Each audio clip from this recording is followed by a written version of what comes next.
Yes people, it's your boy Katmandu, Katmandu Sounds. Today I'm gonna show you guys how I made the beat to A2 Antes 22. Let's go. Out with bro trying to slap shit, stuff for the last should have been the mashed. Still gotta make puns backflip, I'm making it back with a cream on top. Yeah, the first sample was a string sound that I found on Splice.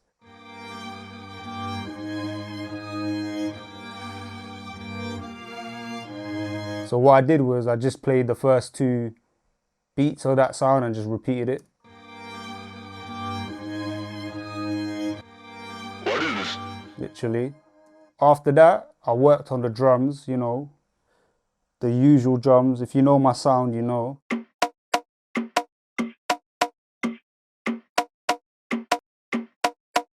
This is a very popular pattern within the ballet funk scene, and it's been, you know, it's been used quite heavily in the UK. I'd say Blanco was a rapper who first started using it. And to be honest, to me, it reminds me of grime music. That's why it resonates with me. But obviously this is, you know, you got to pay homage to the ballet funk. When we use it, I usually try to use that with a clap on it, the usual clap. So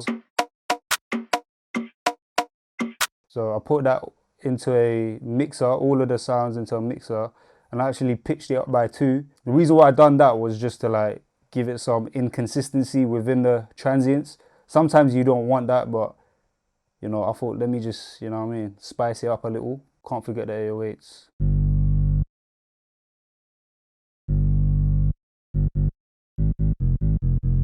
This song, the way A2 Anti actually found me, it was through YouTube. So, you know me, like, I've given up on sending beats to artists on email, you know what I mean? Because I've seen the process when other producers come into, you know, studio, not producers, other artists, they come in, I record them, and they go through their inbox, and it looks like they got homework to do, do you know what I mean? But when they go on YouTube, they're just so like, they're in a candy store, they could just type whatever. You know, they're in a state of flow, let's just say. Like, just, it's like free will, you know what I mean? So, yeah, I used to send beats out, I still do, but then I started doing YouTube for that, literally for that reason. And, you know, it paid off because someone like A2 Anti obviously was on YouTube, found my beat, you know, he shouted me, came to my studio right here and we recorded it. After that, we worked on I worked on the usual kick and snare, you know.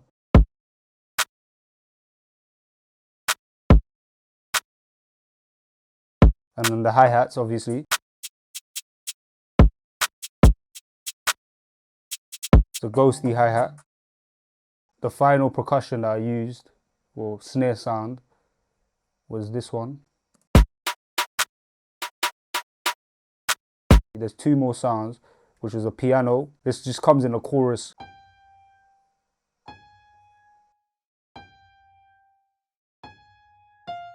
And then the final sound that I added was this, which kind of sounds off key, listening back to it now, but for some reason when you play it together, it works. On a side note, I mentioned the strings. That's literally the main theme. It's literally just strings, the drums, but within the strings as well, you know, I've got a lower octave.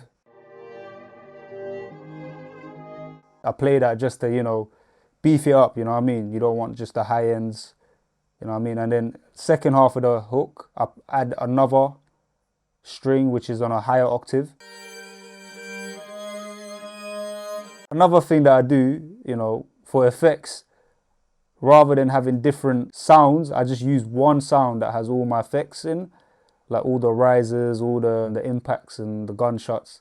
So you can see here, this is my one, and that way, do you know what I mean? Like, when the beat's done, I can just drop it onto FL, put the BPM, and you know, it does it on its own. Do you know what I mean? And the beat's done. So yeah, that's how the beat sounds. I'm gonna play it all together from the drop.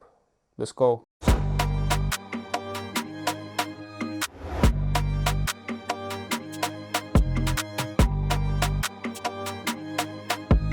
This is how I made the beat for A2 Antes 22. Peace. gotta make puns backflip, I'm making it back with the cream on top.